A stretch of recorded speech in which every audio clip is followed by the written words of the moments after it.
On the last episode of Dragon Ball Z, David Pakman was giving an argument for why capitalism's totally cool, dog, and at the same time throwing all kinds of shade on Nicolas Maduro and his government of Venezuela, the Chavistas, otherwise known as the Bolivarian Revolution.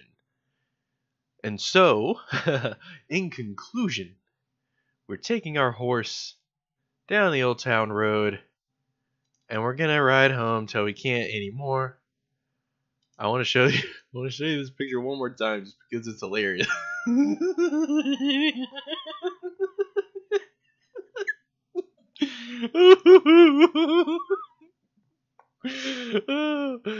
It's high noon, ladies and gentlemen, and we are just gonna pick up right where we left off. Where Dave Pakman was saying Maduro bad, socialism bad, social democracy good. My dog just knocked my fucking glass candle off my desk.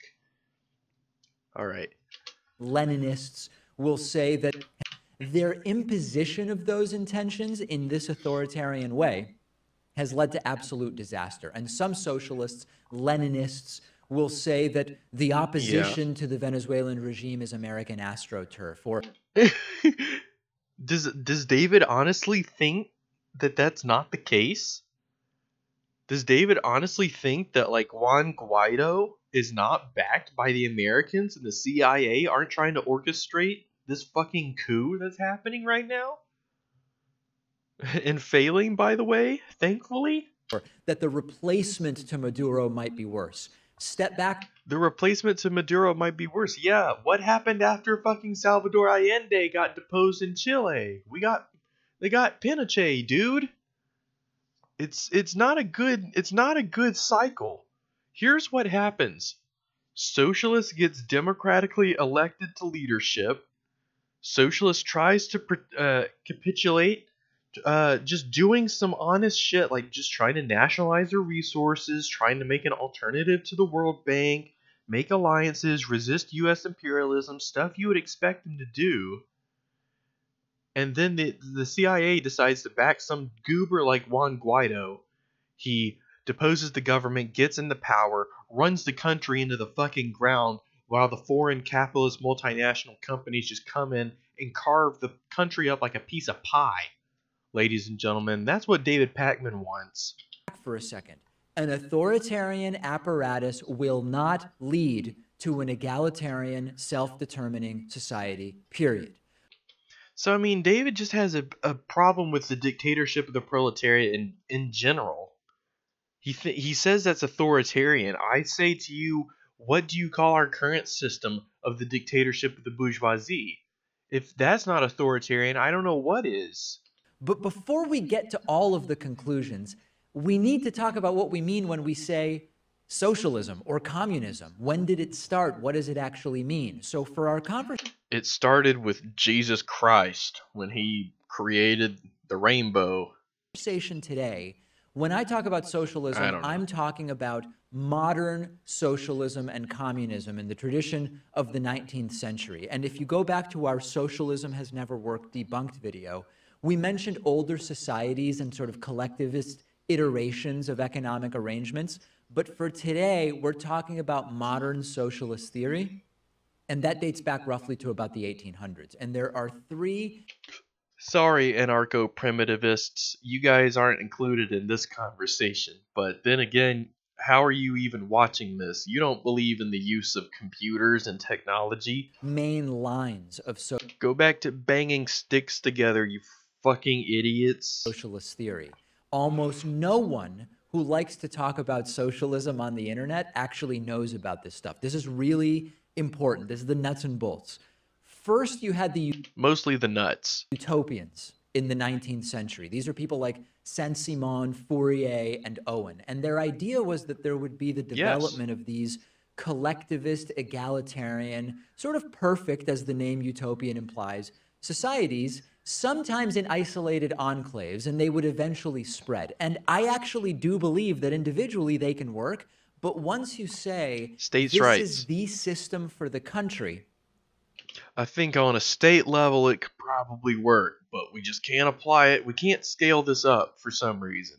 Even though it can work on a small scale, once you scale it up, it just becomes an authoritarian Stalinist hellhole. it becomes authoritarian in its implementation. You'll develop conflicts between these utopian enclaves. But as usual, there was some.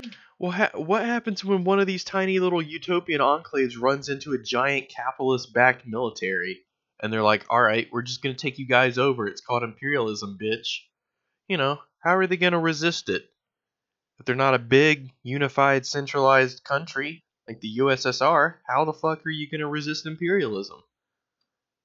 Good stuff proposed there, okay? Their theory applied to an individual company or a commune or a village, it's actually a pretty good Company. idea. I've just not seen evidence that utopian theory can apply to a country of 300 million, for example. Marxist-Leninism, by the way, is not utopian. It's entirely scientific and materialist based. It's based in historical materialism, folks. But I'm willing to have my mind changed. After the utopians came the anarchists, the sort of second wave, second line of socialists. And the main thing with the anarchists was that government is the problem. They were actually a lot like the more extreme libertarians of today for different reasons than libertarianism. The anarchist socialists. And see, to that I would argue government run by the proletariat isn't a problem at all. That's what you want. You don't want this kind of decentralized direct democracy because your average person doesn't want to be burdened with all of the pressures of state. They don't want to have to make all these binding decisions on this and that and the other thing. You need delegations, you need representatives of the workers, of the proletariat, consisting of the proletariat, to run things. It's basic like social organization 101. You just can't have everybody going around making every kind of government decision, holding constant votes and constant elections all damn day, all the damn time. And even if you found a way around that, you still have to deal with the fact of how do you resist imperialism? How do you resist? How do you consolidate what you've taken? And in the case of like the CNT-FE, I don't think they succeeded in consolidating what they took because they didn't see the forest for the trees. They didn't ally with the Republicans in Spain, and instead they antagonized them and fought them. They fought against their own communist allies, and nationalist Spain was able to take over. So I can criticize the CNT-FE. That being said, they did some things that were great, but they didn't last. They didn't build a lasting revolution. So that's my critique of anarchism in a nutshell. Let's move on with David Pakman, though. Socialists saw the government mostly as an apparatus that reinforces the status quo of class divisions, bourgeoisie versus proletariat, or today we could say corporate versus individual interests, or elites versus everybody else.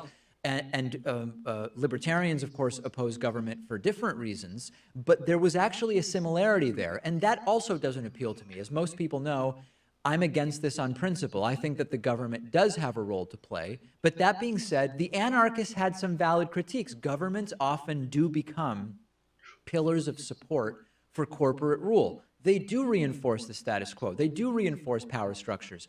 I've seen no evidence that eliminating the government is the solution in the way that the anarcho-socialists or the libertarians believed. Super interesting that even though now libertarians and socialists are mostly diametrically opposed, some of the original strains of socialist thought had a lot in common with libertarianism. Yeah, but like American libertarianism and like historical libertarianism are two entirely different things. Like American libertarianism is essentially anarcho-capitalism. It's really cringy, it's oxymoronic, and it's an asinine philosophy that was essentially like my foundational political philosophy growing up. It's like the first thing I actually read in terms of like political theory. And so I had my beginnings in the infertile, disgusting, arid soil of libertarianism. And the seed of my political germination took root finally in the fertile soil of Marxism and Lenin. So, thank you, Marx, and thank you, Lenin, for, allowing my political plant to grow and flourish. They agree. They don't want central government because it's oppressive and tyrannical, but for different reasons. And then after the utopians and after the anarchists, you get to what are now the most common versions of socialism. After utopianism and anarchism came Marxist-Leninism, which is scientific socialism, in other words. if we consider it together, or Marxism and then Leninism. They're not actually the same thing. And there, once again, there is stuff of value. If people could realize that many of the critiques made by socialism are actually really good, we'd be much better off. Some of the solutions they propose have only elements of good ideas. And in Marxism, it's the labor theory of value. Extraordinarily brilliant analysis of how capitalism works, which basically pointed out that you have fixed costs. Like if you're going to make a product, if you're going to make computers, for example, you've got your fixed material costs. You've got the factory, you need to buy the semiconductors, all of that stuff. And then you bring in workers and you pay them something with the idea that they add more than that to the total value, and that's surplus value. You might have in a $100 computer, $50 of parts, and then $50 of added value. If you can pay the worker $30 to add $50 of value, you've created $20 of surplus value. Now, is that not exploitation? Like, is that not an exploitation of the worker's labor? The capitalists literally made a profit by doing nothing. This is a great analysis. This is an absolutely accurate analysis. The problem is I don't believe the ultimate solution to that identification is the end stage of capitalism with a Marxist revolution. That's not what I see as the long-term solution. What? So again, utopia. Okay, so if that's not the solution, then what is? Just keeping capitalists in power and throwing the working class a bone every now and then just to keep them on the brink of revolution but not actually going that far?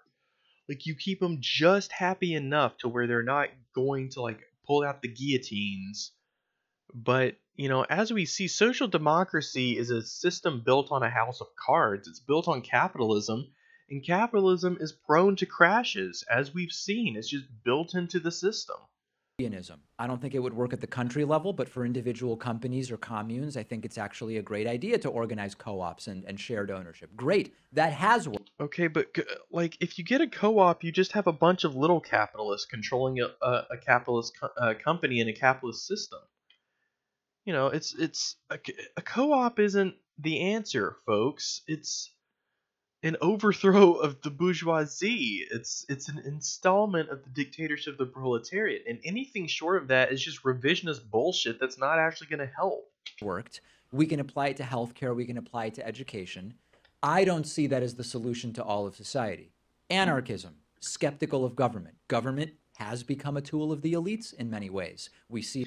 So let's make it a tool of the proletariat. I don't see why the anarchists are against that. Like, why not use the government's tools? We know the government's capable of doing very extensive public works projects and stuff like that. So why not use that sort of political infrastructure to empower the proletariat and have it run by the proletariat? Let's not throw away the baby with the bathwater, ladies and gentlemen. Let's not get rid of capitalism and government too. That's just foolish. How can you expect to have an organized society, a large organized society controlling a large geopolitical area of land without some kind of centralized government?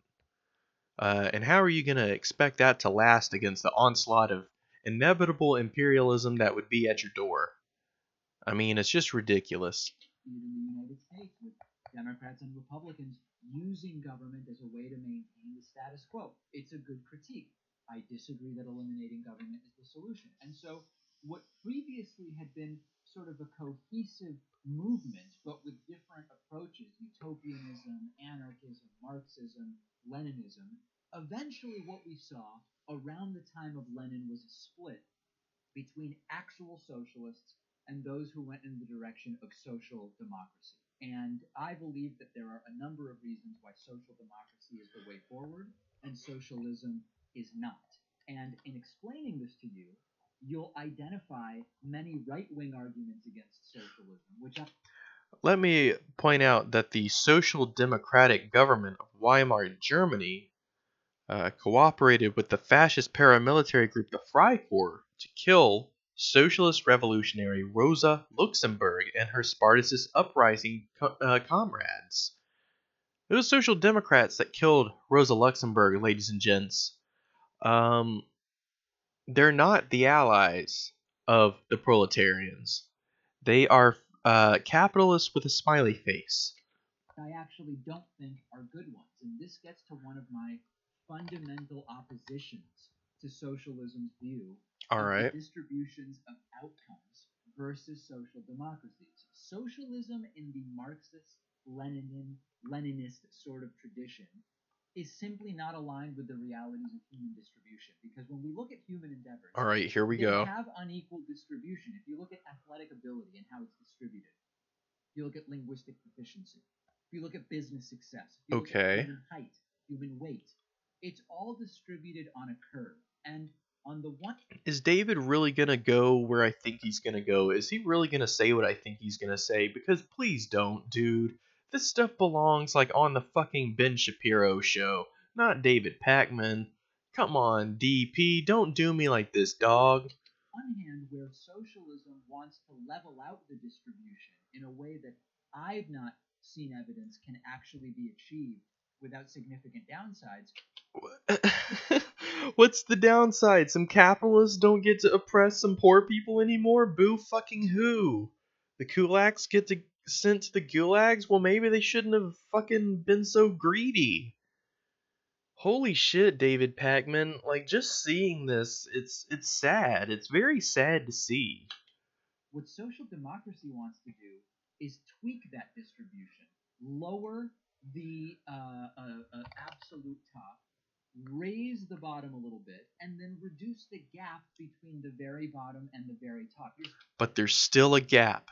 There's still a gap nonetheless. There's still the people, the big capitalists, putting their greasy, dirty boot down in the face of the working class and pushing them into the dirt. Sort of leveling it out. You're raising the mean and reducing the difference between top. Once again, there's no leveling out to be had. There's no equality to be had with the capitalist and the proletariat. Their relationship is fundamentally unequal. David is ignoring the very basics of class struggle and Hegelian dialectics in this entire conversation. Basically, the foundational politics of leftist thought. So I mean, again, social democracy, it's a capitalist boot stamping you down in the face, but it's a nice happy clown boot that doesn't look threatening at all. I think it's important to look at Sweden as an example. The right hates looking at Sweden. Sweden's Social Democratic Party, which I identify with, was built on 5 principles that will sound really familiar to social democrats, to people who follow Bernie Sanders. And those 5 principles were, number 1, an integrative democracy. That means, and we can leave this up, that means that democratic decision-making is the standard for legitimacy, period. Real democracy. The people decide the direction. Number 2, the concept of the people. But if you have big capitalists that still exist in the country, how is their influence? How can you realistically not expect the influence of capital to intrude into any kind of so-called free election in a capitalist system? Even a social democracy, you might have higher voter turnouts, but the media still capitalist. The newspapers still capitalist. All that stuff still capitalist, my friend. Still controlled and operated by big capitalists. So, good job. You literally did jack shit. Home, meaning solidarity and equality of treatment as something that everybody is committed to. There's no debate, right? You need that. Number 3, all right, if they really wanted solidarity and equality of treatment, then why aren't they calling for the abolition of classes?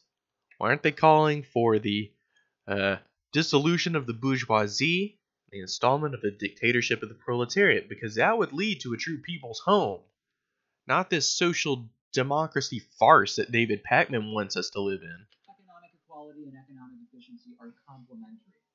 These are often considered opposing forces by the capitalists, right? The vulture capitalist, which is you can either have an economically efficient society or one that is more equal. The social democratic tradition actually sees those as complementary. Number 4, you have a socially controlled market economy. And this is huge. It's still a market economy. It's still capitalism. But the economy's direction and the priorities are determined socially. Doesn't mean society owns the means of production, as in socialism, but society guides the market economy. So, I mean, David, I'll give him this. He knows what he's talking about. He knows what socialism is. He knows what social democracy is. I just don't agree with him. I just don't agree social democracy is the way to go. I think it's foolish. I think it's imperialistic. I think it's privileged, and I think it's short-sighted. And I think it ultimately is antithetical to the proletarian revolution, and pretty darn bootlicking of a philosophy. And 5th, proper expansion of the public sector expands freedom and freedom of choice. Think about it. Healthcare for all lets people get the jobs that are actually their passion. Okay, but if that's true, like, why not just expand the public sector to encompass the entire economy? Why not? Just take these principles to their logical conclusion and do that, and you get the basics of Marxist-Leninism. But, social democracy, they want to just get things halfway going. Socialized education means they're weak. That people can really study what they want rather than deciding on the cheapest career to avoid student loans. This is all in line with my ideology, but it still exists within a capitalist market economy that allows for entrepreneurship and individualization and all of the good things that come from the natural diversity. Okay, but there's nothing to say that fucking a socialist economy also can't encompass things like entrepreneurship. You don't think socialism encourages innovation from the working class? You don't think that the workers have always had better ideas of how to do their jobs? They go to the manager saying, "Hey, manager, if I could get a new blade on my tractor, I could harvest twice as much wheat in a single pass." And the boss says, "Nah, it's too expensive. It's not in the budget. I gotta fly to Fiji this Christmas, so I gotta pay myself a hefty bonus." So if the workers had more control, they would have more innovation, more freedom, more way to express themselves and fulfill themselves. David's acting like capitalism brings freedom. It doesn't. And as for entrepreneurship, that's overglorified. I mean, you look, the entrepreneurs of today just become the CEOs of tomorrow. So, I mean, what? David wants these guys to be potential chodes to lord over everybody else? Once again, the capitalist system is one that's fundamentally oppressive. I don't know why anybody who calls himself a leftist would support keeping that system in power. Now, when you talk about Sweden and you talk to the right, they will try to destroy these talking points, and you've got to know how they try to do it. A popular one is, okay, that worked in Sweden because Sweden is homogenous. It's all white. It wouldn't work in a diverse country. This is patently absurd, okay? The U.S. is 77% white. Sweden is 85% white, okay? The idea that those 8 percentage points are what make a system work in Sweden and not in the U.S. is absolutely laughable. It's also funny, the hypocrisy that many right-wingers simultaneously claim Sweden is being taken over by brown immigrants and it's chaos, but at the same time, Sweden works really well because... I actually had a video of someone trying to send me articles of how Finland was being taken over just by hordes and hordes of immigrants, and it actually turned out they were misinterpreting the rape statistics, and they didn't even read their own fucking article that they sent me, because it pretty much disproved exactly what they were saying.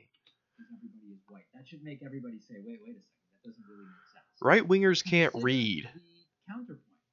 If the United States were all white, would the Swedish model work? It's absurd. The United States is huge, and with such differences in education and religion and so many other things, just making the U.S. all white would not be what either makes or doesn't make the Swedish system work. Now, here's where the critique actually defends social democracy over socialism. All right, here we go. Socialist society, whether Marxist or utopian or anarchist or Leninist in the U.S., would actually be impossible. But what wouldn't be impossible would be socializing certain elements of American society. Healthcare, for example. Okay. Okay, so that's kind of a big thing to unpack. So I think in part 3, we will sort of go into this question. Is socialism even possible in the U.S.? And if so, how? We will sort of conclude this David Pakman in part 3. So until then, stay tuned. Thanks for watching.